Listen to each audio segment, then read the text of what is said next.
Hi there, welcome back Ignite Visibility fans. This is John Lincoln, CEO of Ignite Visibility, and today I'm going to talk to you about meta descriptions.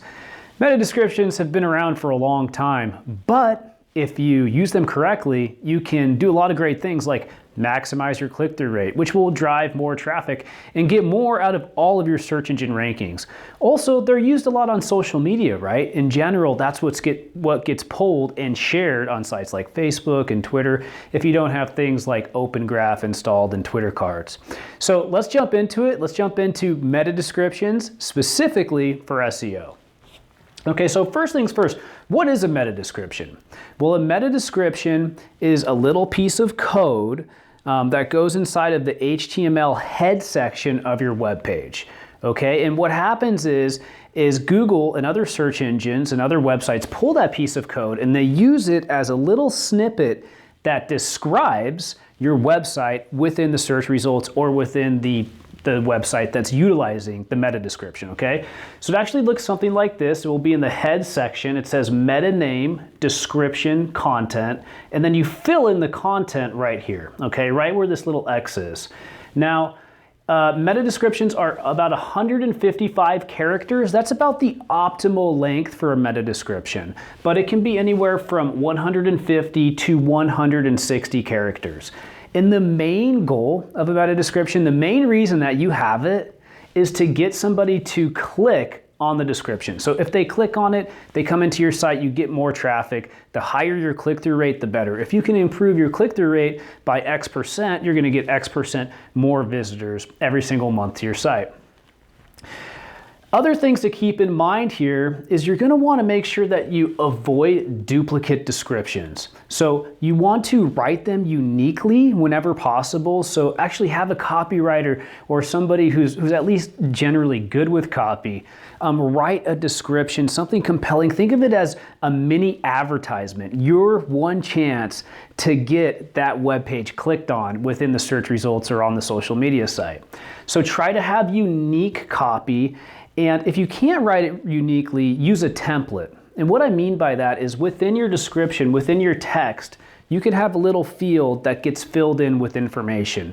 That's called a dynamic meta description, and we'll cover that a little bit more in another segment.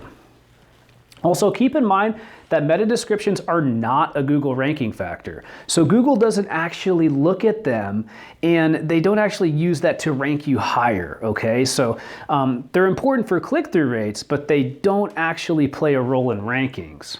Now, what Google will do is they will highlight the keywords. So you're gonna wanna make sure that you're using your 1 to 3 most important keywords that you're trying to optimize that page for inside of the meta description. In most cases, you're going to want to take your most important keyword and put it kind of towards the beginning of the meta description so that when somebody searches for that term, they come down, they look at the search results, they'll see that keyword bolded at the beginning of the meta description, and that will give you a better chance to increase click-through rates, okay? So not everybody stuffs keywords into the meta descriptions, but it's definitely a good idea to put a couple in there, but you don't want to be over the top with it either, right? Think of it, again, as an advertisement and not a chance to do any type of keyword stuffing, okay? So a couple other bonus things to keep in mind when considering meta descriptions for SEO. Look at the click-through rate report in Google Search Console. So Google Search Console is a free tool that's basically provided to all webmasters. There's a report in there that is called the Search Queries Report. And in that report, it will tell you your URLs and the URLs that have the highest click-through rate. So the URLs that got seen and clicked on the most.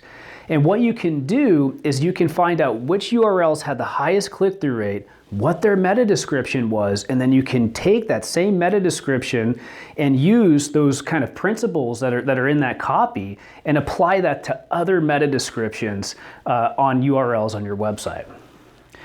Also, you can use your ad text from your best pay-per-click ads. So if you're running pay-per-click and you know that you've got some ads that work really, really well, right? They've got high quality score, they get great click-through rates. You can take that same ad text and you can use those same principles in that copy and apply that to other meta descriptions on your site.